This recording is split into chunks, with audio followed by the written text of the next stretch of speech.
પવિત્ર એ ભારત ભૂમિમાં અનેક તીર્થધામો, વિહારધામો અને સૌંદર્યધામો આવેલા છે. ડગલે પગલે મંદિરો જોવા મળે છે. વડાપ્રધાન નરેન્દ્ર મોદીએ કહે છે કે યહાં કે કંકર કંકર હમારે લીએ શંકર હે. જેમાં પર્વતો અને ડુંગરોની ટેકરીઓ પર કે રણમાં આવેલા બેટ પર કોઈ દેવી દેવતાના બેસણા હોય, પણ લોકો શ્રદ્ધાના તાતણે સાપ ગરીબા અવસ્થામાં પણ આનંદથી જિંદગી ગુજારે છે.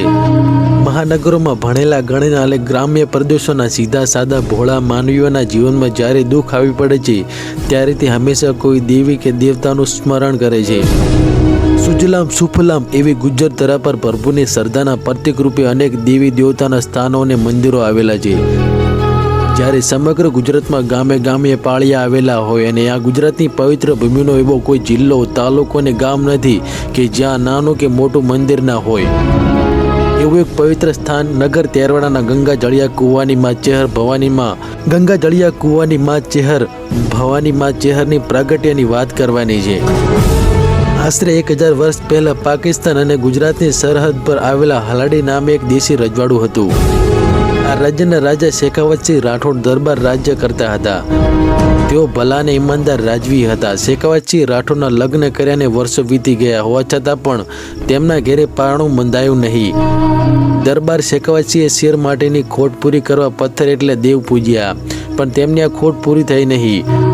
સંતાન પ્રાપ્તિની વાંછના કરતા દરબારને એક દિવસ એક સિદ્ધ મહાત્માની તેમનો ભેટો થયો. સિદ્ધ મહાત્માને દરબારે અંતરની વાત કરી કે મહારાજ, બીજું તો મારે ઠીક છે, પણ શેર માટેની ખોટ છે. સંતો તો જગતના દુઃખનો ઉદ્ધાર કરવા માટે જગતમાં અવતાર્યા છે. આવું કહીને પછી મહાત્માએ દરબાર શેખાવતસિંહને ચામુંડા માતાની પૂનમ ભરવા અને ચામુંડા માતાની આરાધના કરવા કહ્યું. શેખાવતસિંહ નિયમિત રીતે પૂનમ ભરીને દરરોજ ચામુંડા માતાની પૂજા આરાધના કરવા લાગ્યા. વર્ષો સુધી દરબારની શ્રદ્ધા ડગી નહીં. શ્રદ્ધાવાન દરબારને સપનામાં આવી માતાજીએ સંકેત આપ્યો કે જણાવ્યું કે હે રાજન, તમારા રાજ દરબારમાં કેસુડાનું વૃક્ષ છે, ત્યાં મારું ઘોડિયું બંધાવજો ને જગ્યા હું તમને મળીશ.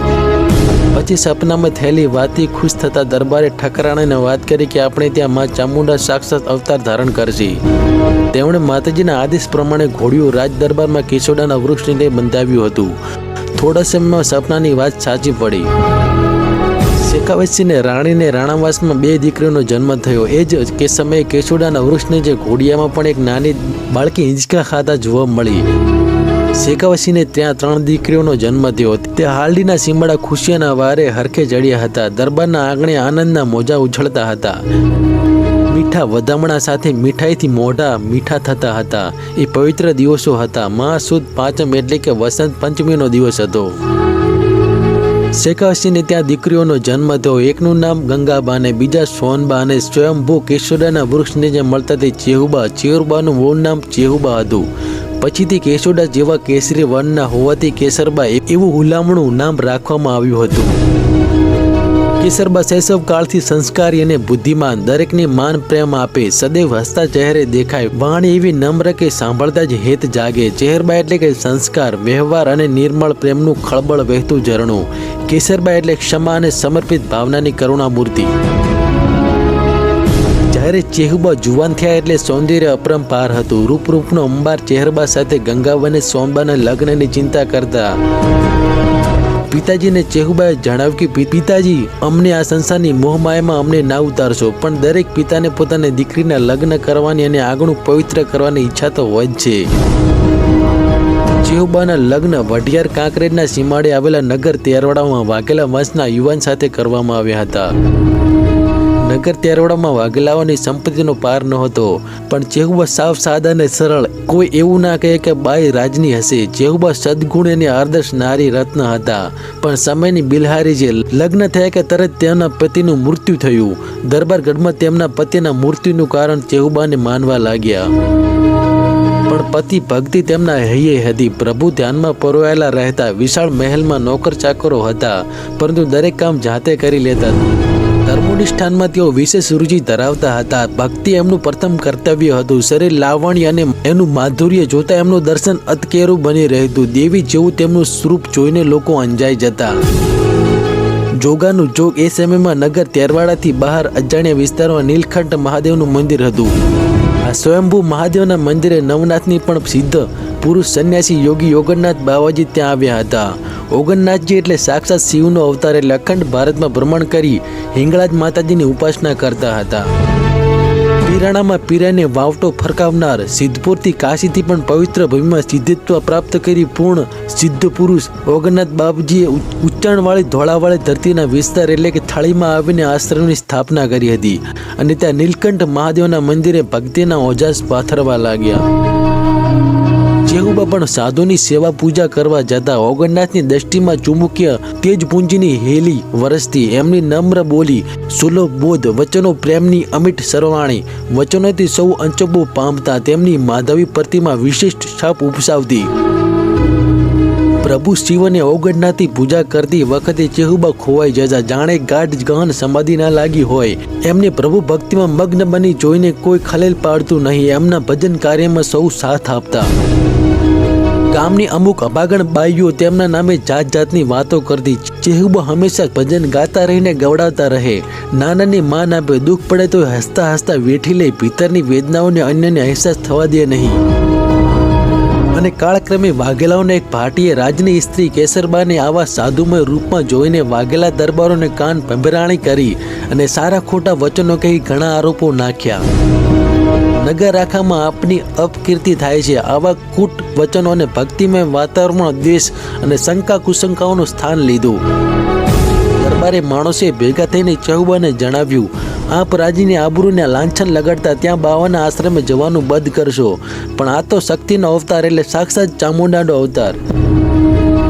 બીજા દિવસે પોતાના નૃત્યક્રમ પ્રમાણે કાંકરેજી ગાયનું દૂધ લઈને શિવને ચડાવવા અને સાધુને પીવડાવવા નીકળી ગયા. આજ્ઞાનું ઉલ્લંઘન કરી જાણે ક્રોધમાં પાછળ પાછળ આવેલા ક્ષત્રિયો યુક્તિ રચી કે ચેહુબાને ગામની વાવમાં ફેંકી દો. આશ્રમમાં દરબારના માણસો આવે છે તો એ સમયે ઓગણનાથજી સમાધિમાં લીન હતા. તો માણસો ચેહુબાને બંને બાજુથી બંને હાથ પકડીને આશ્રમની આગળ આવેલા વાવમાં ફેંકી દીધા.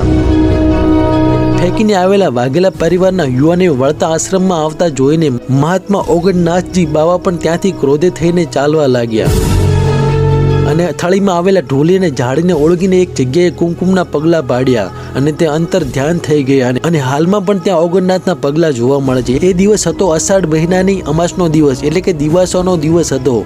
તે દિવસથી હાલમાં પણ ઓગણનાથનો મેળો ભરાય છે. ચેહુબાને વાવમાં ફેંકીને આવેલા માણસો જ્યારે ઘરે આવીને જોવે છે તો ચેહુબા પોતાના ઘરે આંગણામાં બેઠેલા હોય છે. ક્રોધથી જ્વાળા નાખતી આંખો સામે પણ જોવાની કોઈની હિંમત નથી. ક્રોધે ભરાયેલા ચેહુબાને ત્યાંથી ઊભા થઈને નીકળ્યા અને વાઘેલા પરિવારને શ્રાપ આપતા કહ્યું કે તમારા નગરનું જગર થશે. આમ ક્રોપમય સ્વરૂપ સાથે રાજ દરબારમાંથી નીકળીને કહેતા ગયા કે તમે મને જેમાં નાખવા માંગતા હતા ત્યાં હું જાઉં છું. આવું કહી નગરના મહેલની બહાર નીકળી ગયા છે.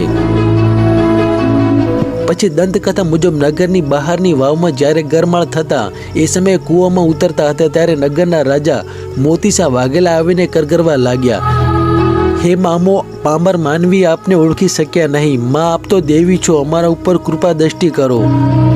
દરબારના દયામણા વચનો સાંભળી એમને માફ તો ન કર્યા પણ ઓગણનાથની ઉપાસના કરવાનું કહ્યું અને ઓગણનાથ મહાત્માની ઉપાસના કરતા વાઘેલાઓને જ્યાં દીવો દેખાય ત્યાં નગર વસાવજો એવો સંકેત થયો. વાઘેલાઓએ દીવા પરથી દિયોદર વસાવ્યું, જ્યાં હાલ પણ વાઘેલા વંશના રાજપૂત દરબારો વસે છે. માતાજી જે સમય થોડા સમય થોભ્યા એ જ સમય દરબારની નજરમાં દર્શન આવ્યું. તે દર્શને ચિત્રકાર પાસે ફોટો બનાવડાવ્યો અને અડધી તસવીર છે તમે વર્તમાન સમયમાં ચહેરમાંનો પાસપોર્ટ કોપી જોઈ શકો છો. વર્ષોના વાણા વાહી ગયા પછી હાલ નગર ત્યારવાડામાં ચહેરબાઈના બહેન ગંગાબાના નામનો ગંગાજળિયો કૂવો અને સોનબાના નામનું સોનેરી તળાવ અને નીલકંઠ મહાદેવનું મંદિર અને સિદ્ધયુગી ઓગણનાથના પગલા થળીમાં જોવા મળે છે. હાલે પણ ત્યાં થળીમાં ઓગણનાથની જાગીરનો કિલ્લો જોવા મળે છે. પૂજારીના જણાવ્યા મુજબ ગંગાજળિયા કૂવામાં જ્યાં ચહેરમાં છે એ જળમાં સંચાર કર્યો તે ગંગાજળિયા કૂવામાં માં ચહેર સાક્ષાત નાગણીના રૂપે દર્શન આપે છે. હાલમાં કુડા કળિયુગમાં પણ કૂવાનું પાણી દર રવિવારે અને પૂનમના દિવસે 7 કલરનું જોવા મળે છે. જો કોઈ ભાવિક શંકા કરીને કૂવામાં ઉતરે તો કૂવામાં ચારે બાજુ રંગબેરંગી રોશની થતી હોય તેવો આભાસ જોવા મળે છે. દર પૂનમના દિવસે પ્રસાદ હોય છે. ચૈત્ર માસની 8મના દિવસે માતાજીની જાતાર થાય છે. સમગ્ર નગર તેરવાડાના 9 દિવસ માતાજીના નવલા નોરતાની ઉજવણી કરે છે. તો મિત્રો, વિડીયો તમને પસંદ આવ્યો હોય તો લાઈક અને ચેનલને સબસ્ક્રાઇબ જરૂરથી કરજો અને અને હા, કમેન્ટ બોક્સમાં જય ચેહર જરૂરથી લખજો. માં ચેહર દરેક ભાવિ ભક્તોની મનોકામના પૂર્ણ કરે એવી બે હાથ જોડીને પ્રાર્થના છે. જય માતાજી, જય ચેહર.